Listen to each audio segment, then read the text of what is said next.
Okay, welcome everyone. Thank you so much for being here today. I am so excited for this session.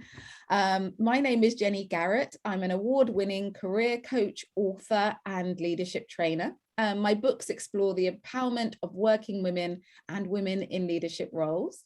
Together with my team, we use our years of experience in coaching and leadership to support women and ethnically diverse leaders to progress in the workplace, as well as supporting majority group leaders to make inclusion happen in their organizations. So we are celebrating International Men's Day today. It's really exciting to be thinking about International Men's Day 2021 and the difference focusing on men for one day of the year can make. And of course, we'll think about men much more than one day of the year, but it's great to have the focus today. Now, sadly, many issues still impact boys and men in the UK. Sadly, there's a high male suicide rate. Challenges faced by boys and men at all stages of education and work, including attainment, retraining, redundancy, and unemployment. And there are challenges with men's health. Men have a shorter life expectancy and an increased amount of workplace deaths. And also that there are challenges faced by the most marginalized men and boys in society. For example, homeless men, boys in care, the high rate of male deaths in custody as well. And there are male victims of violence, including sexual violence, problems for men who are parents, particularly new fathers and separated fathers, male victims and survivors of abuse, excuse me, and also the negative portrayal of men, boys, and fathers. So I think it's so important that we have International Men's Day to focus on the most important issues facing men and to think about what we can do about them. So my colleague Snetta, she's going to send a link to the UK Men's Day site in the chat, and you can find out more about UK Men's Day and think about what you can do to support it. Now, as you know, we are all coaches, and we believe that coaching has the power to deliver on the International Men's Day intentions, to make a positive difference to the well-being and lives of men and boys, and to promote a positive conversation about men, manhood, and masculinity. So I've brought these two amazing coaches into the room to discuss it all with you. In this event, expert coaches listed in the Diverse Executive Coach Directory, Mark Anderson and Joseph Ogbonna, will shed light on how male executives can benefit from coaching, why there are so few male coaches, and particularly Black male coaches, and what we need to do to change things. And we're talking about executive coaches here in the workplace. And the small question of does it actually mean to be a man in 2021? We hope this will give you an opportunity to reflect on the male experience and how men can be their very best. And it might even challenge your thinking and my thinking a little bit. I want to say that we are not experts in manhood. Even the men in the room are not experts on what it means to be a man. Mark and Joseph will share their lived experience and their reflections on their experience. And I will share my perspective too, but we're not authorities. What we want to do is stimulate some conversation, provoke some thought, and we really do love it when you join in. So please feel free to write in the chat as well. So how the session is going to run is that Mark and Joseph will briefly introduce themselves. I'll start off by asking them some questions, and then we'll open it up to you as the audience. So do start thinking about your questions. Feel free to put them into the chat, and we'll come to them at that point. For those of you who like to use social media, there's a hashtag International Men's Day, and you can tag myself, Jennifer Garrett, our directory, BAME exec, Joseph at Ruvand, and Mark at Ideal Job Coach. And also you can tag UK Men's Day, but all of that will be put into the chat if it hasn't done already by Snetta, who's absolutely amazing. So feel free to tweet, and you can also find us quite easily on LinkedIn as well. So I wanted to start with a poll. Those of you who've been part of our sessions before will know that we often use polls, and it's great to get a feeling of how people are thinking and feeling in the room. So I'm going to launch a poll, which hopefully you'll be able to see. And what it is, we want to know what the biggest challenges are facing your male colleagues at work. The first is around toxic masculinity. Excuse me, I have to have a good cough. That's better. And when we're talking about toxic masculinity, what we're talking about is that need for men to conform to rigid gender norms. So perhaps they think that they have to avoid losing at all costs. They have to hide their feelings. When there's an argument, they have to become aggressive, or they feel they have to dominate women or those in the minority and maybe bully. So that's what we're talking about when we're talking about toxic masculinity. Or perhaps you think that men don't have anyone to talk to, or when they do talk and share, others don't listen. Or maybe they feel displaced as other groups are being prioritized and feel like they're the ones being neglected. Or perhaps there's peer pressure and expectations from male colleagues. They don't want to seem weak, and they don't want to seem ineffectual. Or something else. If there's something else, do type it in the chat. So we're up to 50% of you participating. Great to have a few more letting us know what you think in terms of this poll. I'll just give you 30 seconds. We're at 70%, 80%. 80% is always a good number. And we get, 90%. Just one more person to make us a full house. Yes, thank you so much. So I'll end the poll and I'll share the results. So interestingly, the two highest results were toxic masculinity at 30% and feeling displaced as other groups are prioritized. Really interesting to know that. And then we have peer pressure and expectations from male colleagues. And the two that just have 10%, no one to talk to, and other. And other, please, if you'd like to, do let us know what the other is in the chat. Just so we can really have a full picture of what is being experienced. But thank you so much for completing that poll. I did think personally that toxic masculinity might come up quite high. I also thought perhaps not having someone to talk to or confide in might come up quite high, but it didn't come up as high as I suspected. So great, thank you so much for that. We'll keep that in mind as we go through the session today. So we'll start with some introductions. Joseph, it would be great to hear a little bit about you. Thank you, Jenny. Thanks for the invitation to be here and the opportunity to speak. So I'm Joseph Ogbonna. I'm an African man, a leadership coach who treasures wisdom. I am a strategic thinker and I believe in possibility. I've even got it stamped on the back of my card. I love playing with active experiments because for me, that is where we learn. And so in working with people, I create a space where people can plan and execute experiments. So that's how I work with people. Yes. Thank you, Jenny. Thank you so much, Joseph. It's great to have you here. And Mark? Hi, everyone. It's good to be here with you today. So yes, I'm Mark. I'm a career coach, and I've been doing that for about, 20 years in total, to be honest. And in terms of my personal background, I was born in this country. My parents are Jamaican. And in terms of my work, I work, part of my time is with adults who are looking to perhaps change career or go through some kind of career transition. Perhaps they're not happy in the work that they're doing and they want to do something different, but they don't know what to do or where to start. And I also work in schools with young people who are at the start of their career journey, helping them to make good decisions for their career as they're starting their career. And I really enjoy the variety of the work that I do. And I'm just really passionate about helping people to find fulfillment in the work that they do. Thank you so much. You definitely don't look old enough to be having done any career for 20 years. So that's pretty amazing. Need to understand the skincare regime. What's really interesting is already just hearing the way you introduced yourselves, we're going to hear that you're coming from, you're going to bring your own perspectives.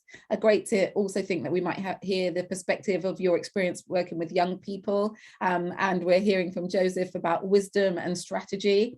So already I'm excited and interested to hear what you're both going to have to say in terms of our topics. And it's such a wealth of experience that you both bring. So my first question to you both is, do you find that you have many male clients? I've been coaching for about 16 years now. I mostly have female clients. I would say it's a minority of my clients who are men, and they don't normally come to me directly. It's normally through a corporate coaching setting that I have male clients. So I'm interested in the fact, do you have male clients? And how do you think male executives specifically can benefit from coaching?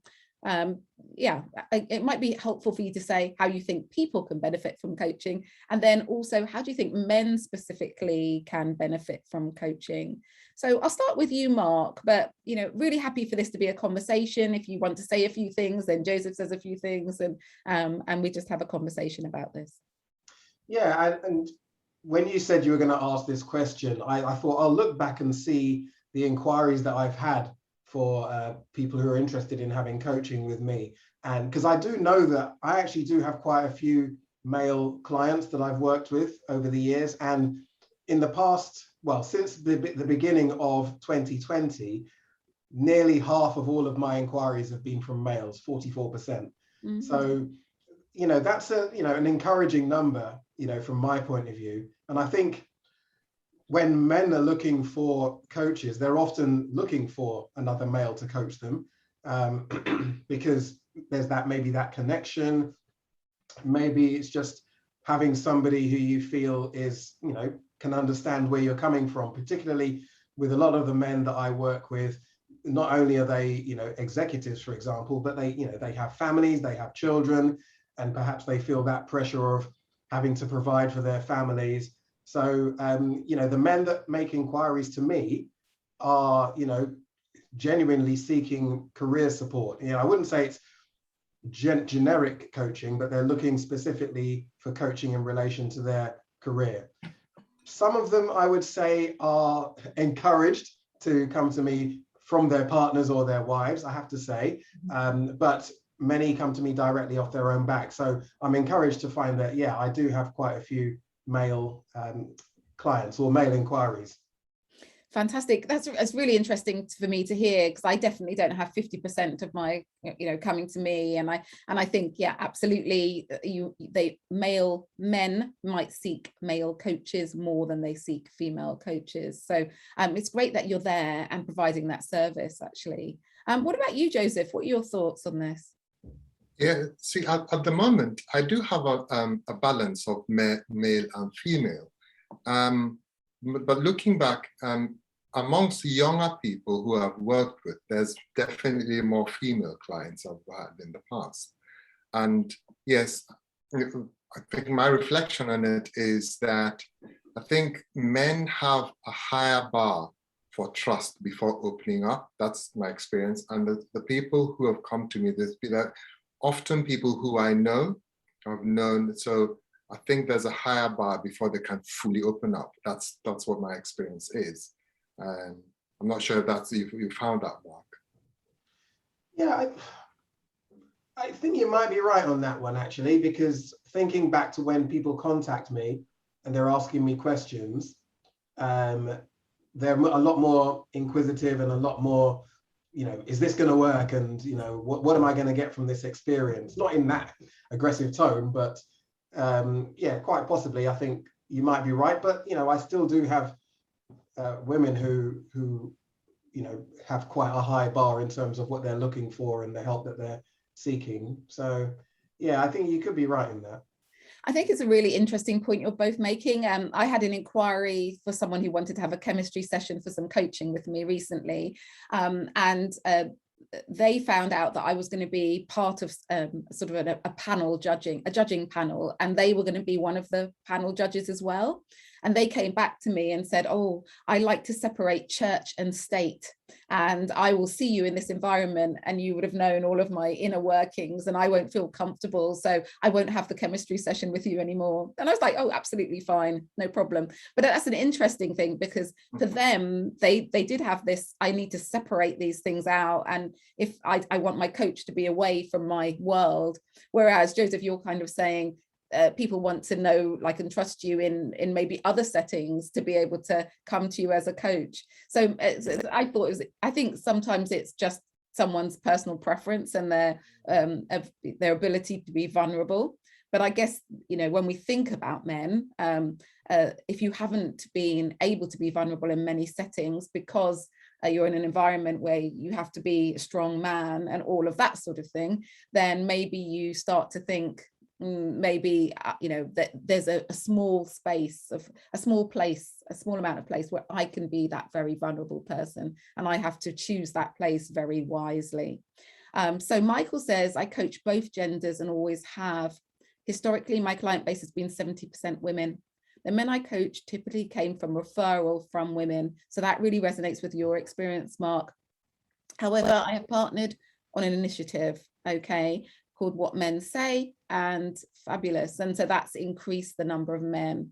Wonderful. So thank you so much for sharing that. And I guess sometimes we do need a bit of a movement around it to increase the number of men who are coming to seek support and get the help that they require. So yeah, sorry, if I can just jump in. I mean, with when men have said to me their wives have encouraged them to get coaching, it's because they're seeing what they're like at home. They're seeing the stress that they're experiencing in their workplace, and they know that they're a different person because of the anxiety and stress they feel because of their work. So, you know, obviously it's from a place of love and encouragement that they're encouraging them to get coaching support. So yeah, it's great to have somebody who loves you, who can see what, you know, the negative impact your work might be having, to encourage you to seek coaching. And there's only so much sometimes you as a partner can do to support your husband or wife. So, you know, it's good to seek external support. Yeah, absolutely. Completely agree. Because I think there is a point, isn't there, at which you cannot help your partner. That you can listen, you can encourage, but there's so much baggage and assumptions and history and all of that sort of thing that colors that. And the great thing about a coach is the objectivity, isn't that? You know, we're objective, we're open, we see the best in you, we encourage you. Those sorts of things, you know, you don't always get at home, however well-meaning and loving your partner is.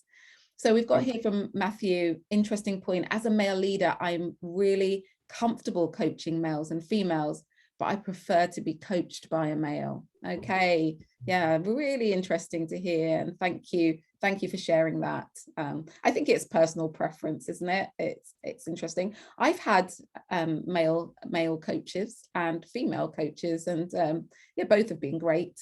Maybe for different scenarios, different situations in life and what you need. So there's definitely not a men are better at coaching or women are better at coaching thing going on here. Just it's great that both are available, so that people can make the very best choices that they can.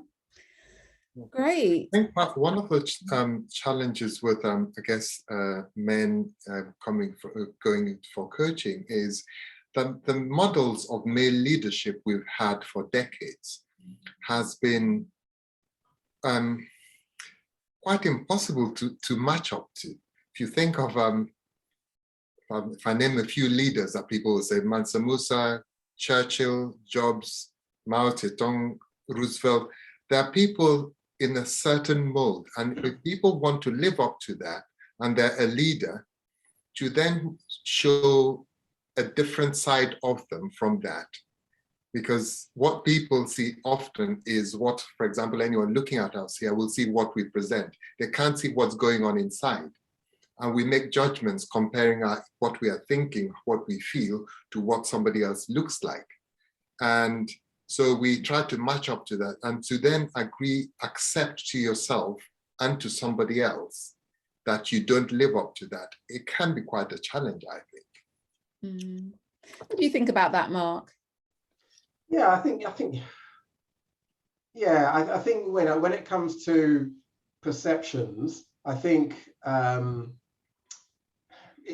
probably going to say this a bit, quite a bit later on, but you can't be what you can't see, and sometimes when you're looking to get support, it's about having that connection. And males are not these guys who perhaps you can't talk to because they don't talk about feelings and things that are quite sensitive. They can be, and it's very clear when we look at some of the things you talked about earlier on in terms of the male suicide rate and the males suffering with stress and anxiety. There is clearly a need that men need support, whether it's from a male or a female, and for them to know where they can get that support and access it, again, whether it's from a male or female, is so important. A lot of men won't access support, but for every 10 that don't, you might get 1 or 2 that do, and that's vital. Yeah, I always think about this continuum, and it works against both people. So women, when we're too assertive, for example, we're sort of alpha female and too bossy or aggressive or any of those things. And there's a continuum for men as well, which is sometimes when you share your feelings, then you're associated with being weak and that sort of thing. And I feel like quite a bit that's what kind of Joseph is speaking to, that sort of if you move away from the dominant leadership model, then there's an issue. However, I kind of challenge that right now, because I think in the last few years we've had to show compassion in workplace. We've had to be different kinds of leaders, and I think there isn't just one model anymore. And even the fact that we can see into each other's homes, or we've seen people's pets and children, has brought that human side to people, hasn't it? Where they can't just have that front of I'm this macho leader anymore, because that goes out the window when you dip into some of the personal aspects we've seen in people. So I do think I think that continuum is not so dramatic anymore, and hopefully it can merge for us to be who we are rather than who we think people need us to be. That would be the dream, but I guess all of us probably have to let go of some stereotypes to be able to do that, because I think we all maybe have some biases and some stereotypes within us that we might need to work on as well. So I think you make an excellent point there, Jenny, about who you are and what is your most effective leadership style, your own most effective leadership style. When do people follow you most enthusiastically? That tells you who you are, rather than what anybody else is doing. Yeah, interesting to reflect on and notice. And if they're doing it enthusiastically, or if they're doing it because they think they're going to get sacked or whatever it is. Yeah. So just moving on a little bit, we started the directory to shine a light on coaches from ethnically diverse backgrounds. It was really important to do that. And we still have a majority of female coaches in our membership. I'm really happy to have both of you, but we'd like more male coaches. Why do you think there are so few male coaches, and particularly Black male executive coaches? So when I'm talking about coaches generally, I'm kind of talking about executive coaches, because we're an executive coach directory. So we're thinking about coaching people in the workplace. So why do you think there are so few male coaches, but also particularly Black male coaches? And what do you think we need to do to change things? Or if you think we need to do anything at all? I'll start with Joseph. Yeah, so I think, yes, there are. If I think back to when I trained, I was the only man in my cohort. And other events, other people who continued training, and most times I was the only man. Maybe there'd be one other man. None of them was a Black man when I trained. So I do think there are few male coaches. They're out there, I think there are male coaches, there are fewer male coaches than female coaches, I think, but they're out there. And when I look sort of at around, I see other male coaches here and there. Many of them are speakers who also coach. So they are, I don't know whether they're professionally trained as we are, but there are coaches out there. But I think there's this thing about that women are more associated with empathy and intuition. And coaching, being a talking profession, is likely to attract more females than males. And after all, men are often silent, strong types, aren't they? They don't go talking about soft things. But I think that's the impression, which hopefully Mark and I are saying that is not the case. I think also, in order to attract people to men into coaching, when you look at people who've analyzed how technology and robots and AI is going, coaching is one of the professions that is unlikely to be overtaken by all that because of the connection that it requires. Well, I say that until somebody finds an implant that will tell you, coaching. Hopefully it's a long way away. Fingers crossed. So, what about you, Mark? When you trained, were there other male coaches in your cohorts? How did it all go? Certainly, when I was training, there were hardly any. Trying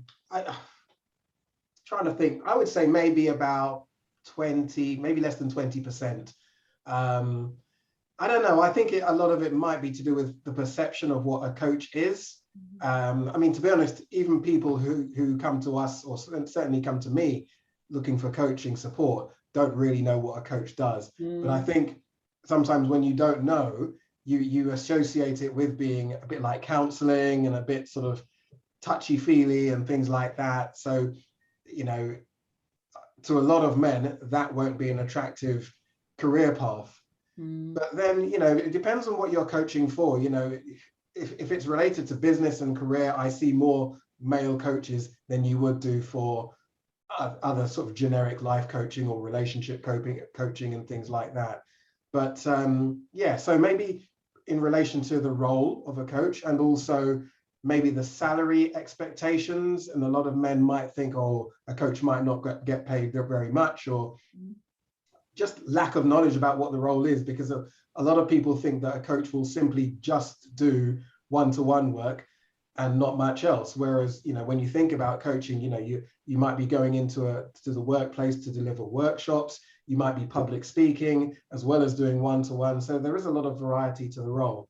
In terms of why there aren't so many Black male coaches, that's a difficult one to answer, but I think for a lot of people, you know, you can't be what you can't see. And, you know, for Black people looking at coaches or looking, you know, to get a coach, you don't see many Black people in that role. And hopefully in what we're doing today, we're showcasing what we can do. But, you know, there's lots of Black people or Black males who are not in a lot of roles, you know, in executive roles within companies. That's still a big issue as well. And maybe that's what we need to see first before we see Black coaches coaching executives. I don't know, but yeah, it's a tricky one, really. That's such an interest.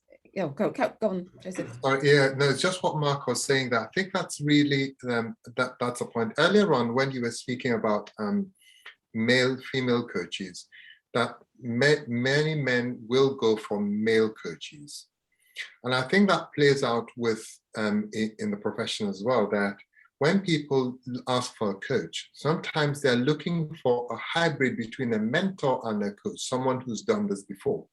Now, if there aren't many Black executives, then there's a smaller pool of people who could even become coaches, because if people are selecting based on, well, have you done a C-suite job for you to become a coach, then that's a smaller pool. And I think that plays out in the numbers.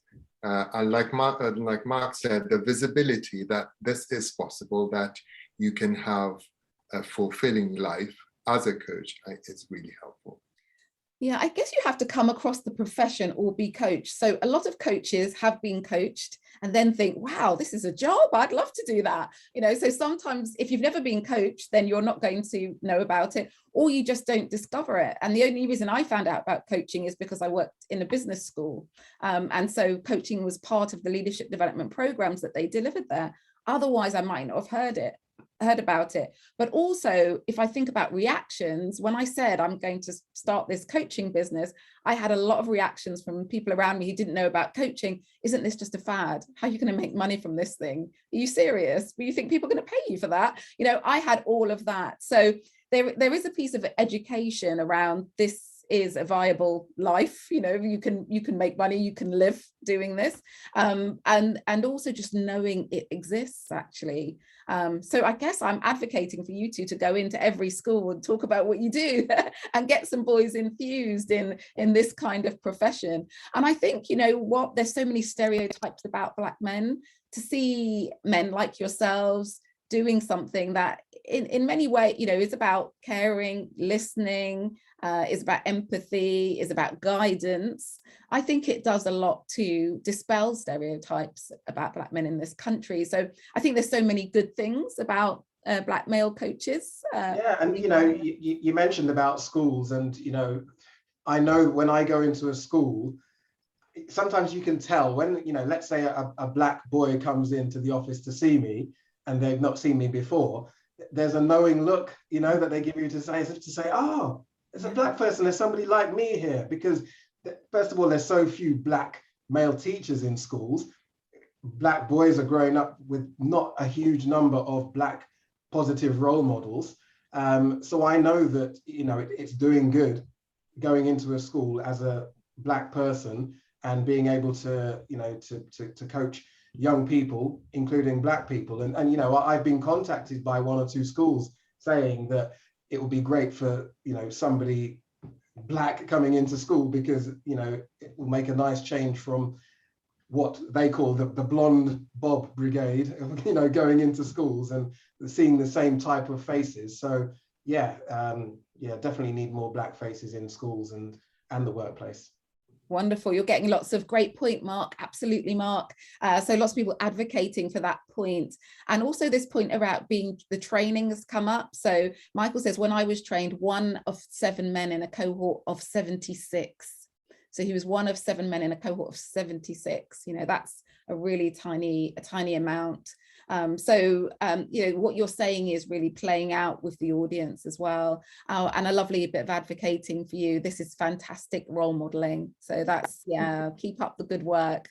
It's so important to do. I think maybe part of it is this is a kind of hidden profession. And as Joseph said, maybe needs a bit of demystifying as well in terms of, what does a coach do? I think I'm going to put you on the spot, both of you, a little bit, and just, give me a sentence to define what coaching is for maybe people who are still wondering what it is we do. Well, I'll have a go. I describe coaching as a partnership where I, as a coach, create a space for the individual I'm talking with or who I'm in partnership with to explore and find what they're seeking. Lovely. And very succinct. I would normally say it's a process to help an individual get from where they are to where they want to be in as quick a time as possible. And another aspect of coaching is that a coach doesn't tell you what they think you should do. It's about asking the right types of questions to empower you to come up with your own answers, and that's going to motivate you to make the right decisions and the best decisions. Fantastic. I think that helps. Hopefully helps anyone who's not quite clear on what it is. I guess the best thing to do is try it, experience it, because then you really do understand what it's all about. But for me, there's another piece which you both haven't mentioned, which is I'm not sure how welcoming the profession of coaching is to anyone who doesn't look like the majority group. And definitely in my experience, I felt when I've attended coaching events for coaching bodies, a kind of questioning look as to why are you here? Do you really have the credentials? Can you really do what you say you can?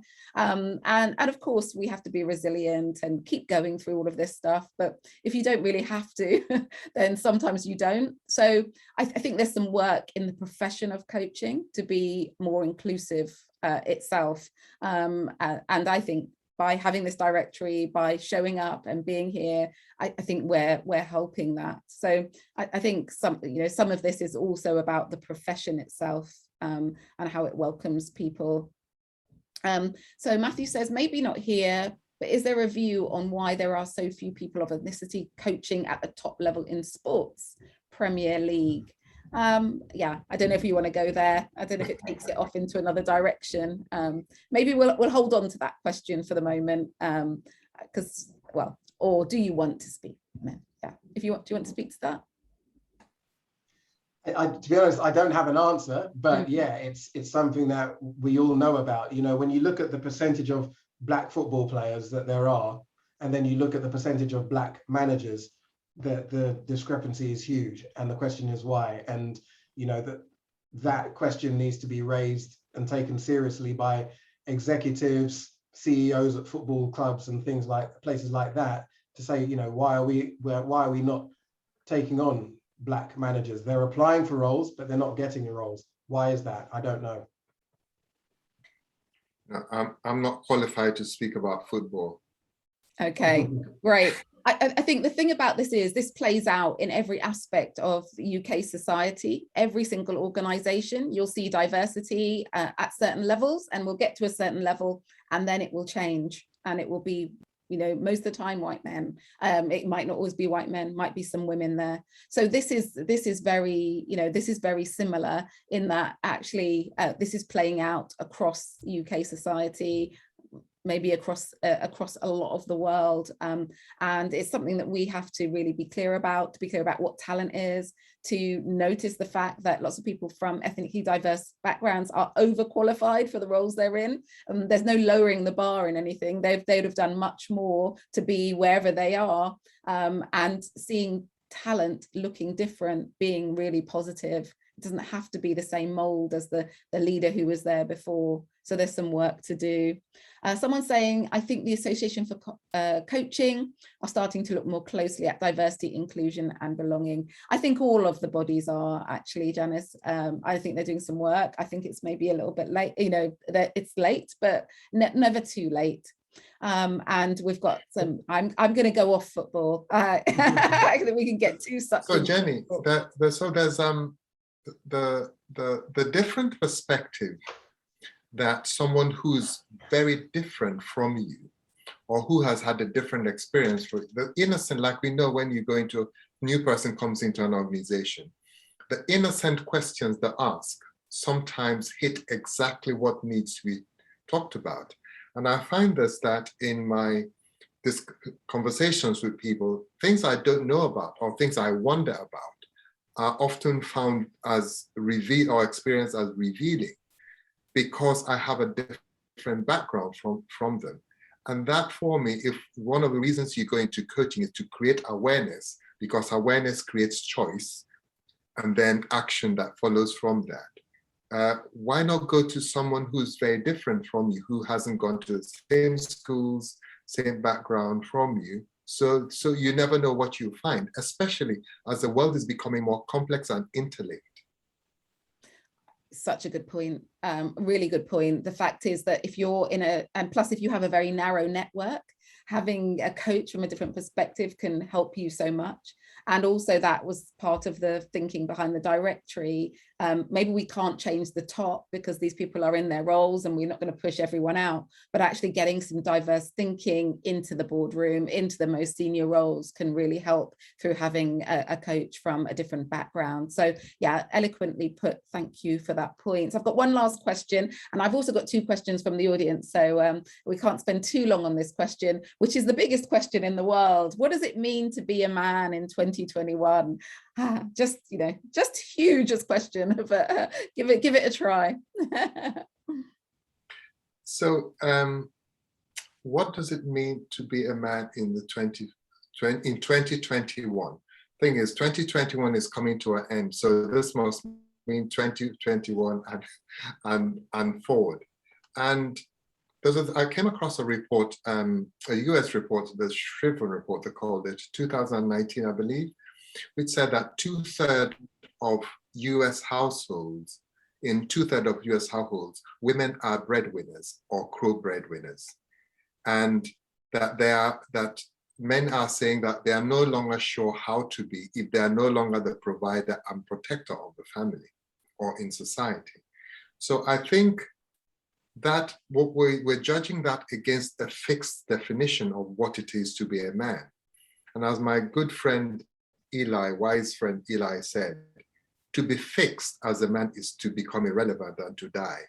So that what we need to be is who we are, support, protect, be flexible, read, cry, laugh, listen, and all those things, so that we are connecting and we are flexible in our relationships. And that's what being a man in the 2021 and forward needs to be. Fantastic. I'm going to put that in the chat. To be fixed is to become irrelevant. I think that's something for us all. And your thoughts on this huge question, Mark? Yeah, I mean, I think, to be honest, how men should be behaving and how men should be shouldn't be any different to what it should have been 40 years ago. It's just that now it's become, you know, an issue. And, you know, how men should be behaving towards women or whatever, ultimately, men should be respecting fellow individuals and not looking down on them, whether they're females or males. It's about looking for the best in other people and not feeling that you're better or above others, in particular females. And we've seen this this has raised its head in the past week when we've seen what's happened with Yorkshire Cricket Club and the racism scandal there, where senior people are saying this was just banter, another person saying this is being racist. And we seem to be at this crossroads of what men believe is appropriate. Is this banter? Is this racism? Some men will look at it and think this is silly. You know, men, we're supposed to just have banter and take the mick out of each other. But at the same time, men are feeling, actually, no, this isn't right. So you've got this clash. And I'm really glad that these kind of issues are being raised, because it is making men think, actually, what does it mean to be a man? But like I said, ultimately, I think it's just about looking to other people or looking to the best in other people, thinking about what you're saying, and is what you're saying valuing the other person, and think before you speak, you know, in every interaction, whether it's in the workplace or at home or anything like that. And, you know, and being open, you know, being a man today isn't about not sharing your emotions and bottling things up, because like you said before, we look at the suicide rate, we look at men suffering with anxiety and stress because men aren't talking. So it's so important that we have the forum and the platform to be able to share feelings and so on. So that's Yeah. So yeah, I agree completely with both of you. I have a social enterprise called Rocking Your Teens, and we run events for teen boys. And a couple of years ago, when we could have face-to-face events, we ran an event and we asked, what does it mean to be a man? And in the beginning, it was all, you know, you've got to be strong and you've got to get a good job and provide for your family. You've got to do this and you've got to do that. And then we asked at the end, and they were like, it's to be me and to be a good person and to do the things that make me happy and don't hurt other people. And I think that's what it's about. You know, I think Michael says here, we need to be courageous and break the stereotype and accepted norms for this. And men will need support to do that. And I completely agree. I think that's such a good point. And so, you know, it's important as well that the young people, like you say, are educated in terms of what it means to be a man. I mean, my youngest son was telling me this week that we had another assembly on racism and misogyny, and it seems to be really bombarding. And I'm saying that's a good thing, because, you know, young people need to be taught these things, and these issues need to be discussed before they go into the workplace, before they get into relationships, about how men should behave, how men should treat women, and so on. Absolutely. Like we were talking. Just a quick one. I think there's a tragedy that so there's this stereotype of what a man should be that's out there, and the people who don't fit into that stereotype and get bullied or things happen to them, combine that with the part of that stereotype, which is that you don't speak about it, you bottle it up. What happens is you are creating trauma, and the young person goes into an older person carrying trauma, criticizing or being violent about certain things because of what they're carrying inside them. They're not in control of it because it's not been dealt with. And this goes into society and it plays out in different places. So this opportunity to become different, to be you, as you've said, is and be okay with it. You don't have to fit in. I think that's a good thing that will come. Perhaps it might be the next generation of young people who will live that, but at least we can set the foundations for that to happen. Thank you. Yeah, so important. Thank you very much for that point. I'm glad we didn't miss it. So we've got a couple of questions here, and I think a couple can be combined. So one is, have you been coached by women and men? And if yes, did you notice a difference? And another question is, as men, if you've been coached, what kind of breakthroughs have you had through coaching? So have you been coached by men and women? If yes, did you notice a difference? But also, what kind of breakthroughs have you had through coaching? And maybe if you don't want to talk about your own personal breakthrough, maybe it's breakthroughs that you've seen specifically with your male clients, I think. Okay. Right, I'm trying to think which. I've been coached more by women than men.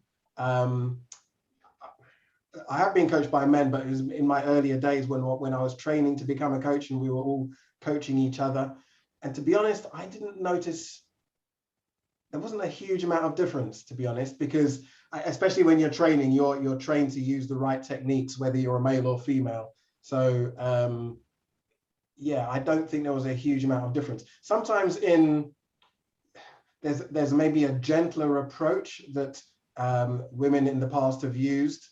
Not saying that men were aggressive or anything like that, but just in the tone, it can be quite different.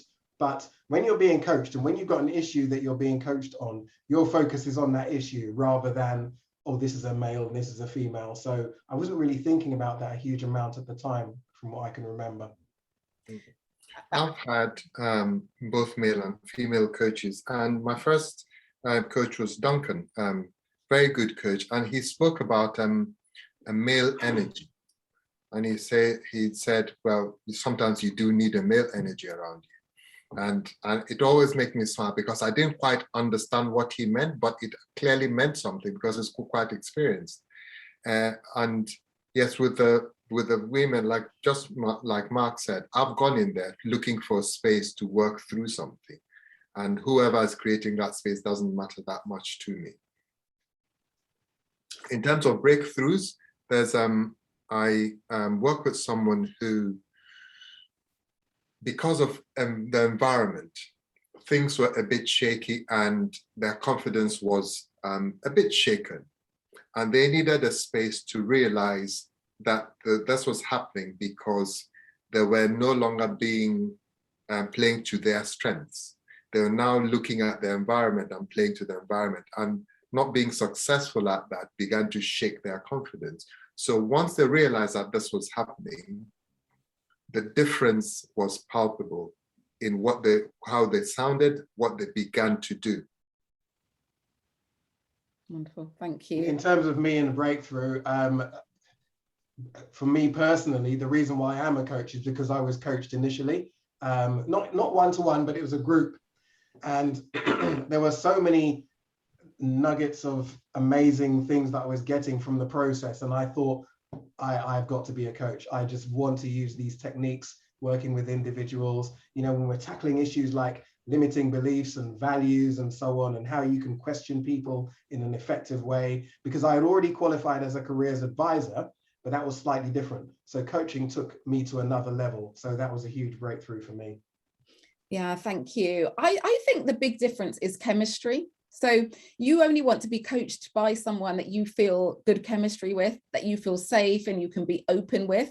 And sometimes that chemistry comes from seeing someone and them talking and you thinking, you're going to get me. You're going to get me. And that could be a man or a woman.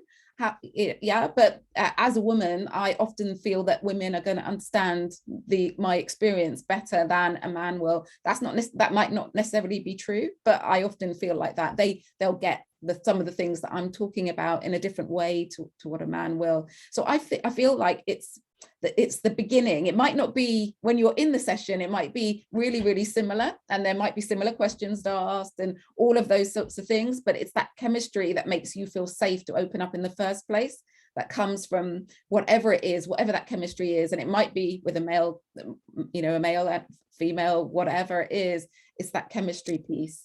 That's where I feel it comes in.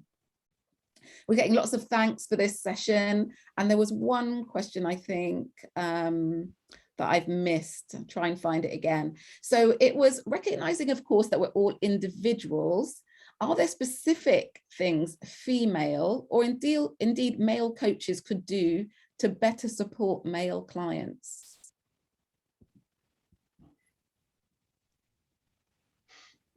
I'm not sure about specific. I think that the key to good coaching is to be there for them. So for example, I can ask a question of Jenny or of Mark from what I want to achieve. Or I can ask a question from knowing what they want to achieve, ask it from that perspective. So you can say both might be very good questions, but one is my agenda and the other one is their agenda.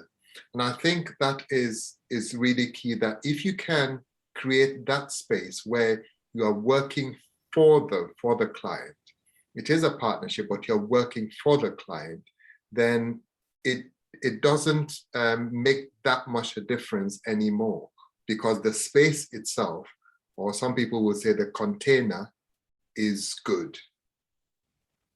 Thank you. Any thoughts, Mark? Yeah, to be honest, I don't know if it's any different to how I would approach working with a female. And I think, you mentioned the word chemistry earlier, Jenny, and I think that's the key thing. Whoever approaches me for coaching, it's about building that rapport, having that chemistry, so they feel that they can be open with you, whether they're a male or a female.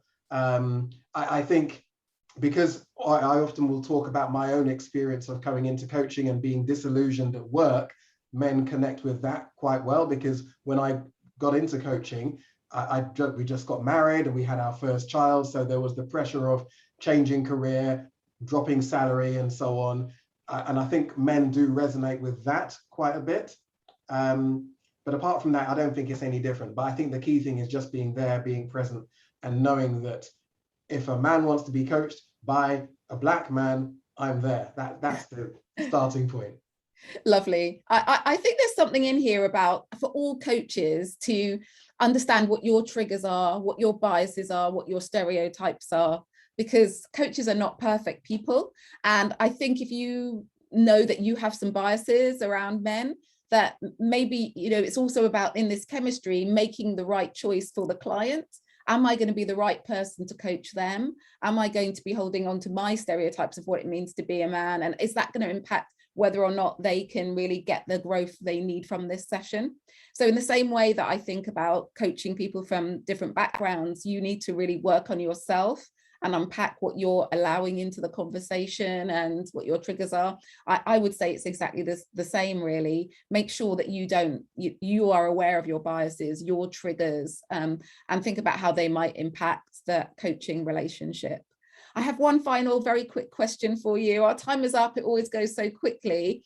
But if someone is thinking a little bit more about what it means to be a man and exploring their own manhood, what coaching question would you pose to someone exploring what it means to be a man? Just a quick coaching question. Do you want me to have a go, Mark? Yeah, go for it. I would ask them, what is really important to you, and what difference does it or will it make in your life as a man? Lovely. Thank you. I'm thinking, I'm not sure if I'll get the wording for the question right, but I'm always thinking in terms of legacy. So I would say something along the lines of, in 10 years time, or, at the end of your life, what will you want people to be saying about you? Fabulous. Two beautiful questions. Thank you so much.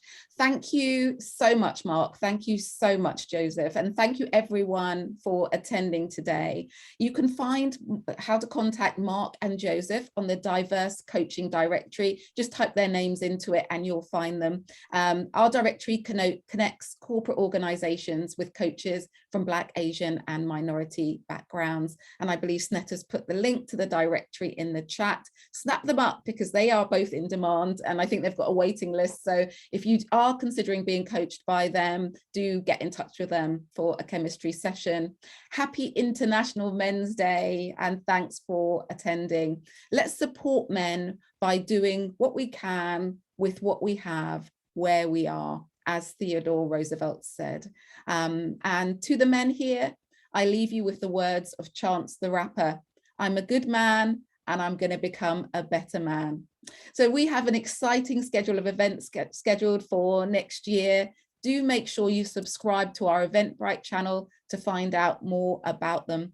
And of course, as Snet has already shared, how you can find out more about the directory.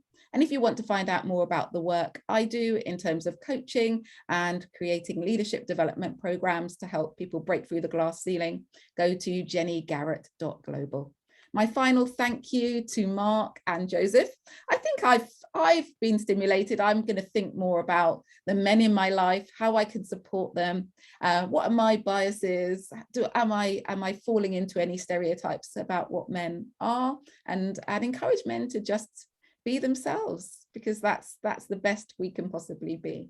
So thank you both. You've been amazing. Thank you. Thank you, Jenny. Okay. Thanks for the opportunity. Great to be here with you, Mark.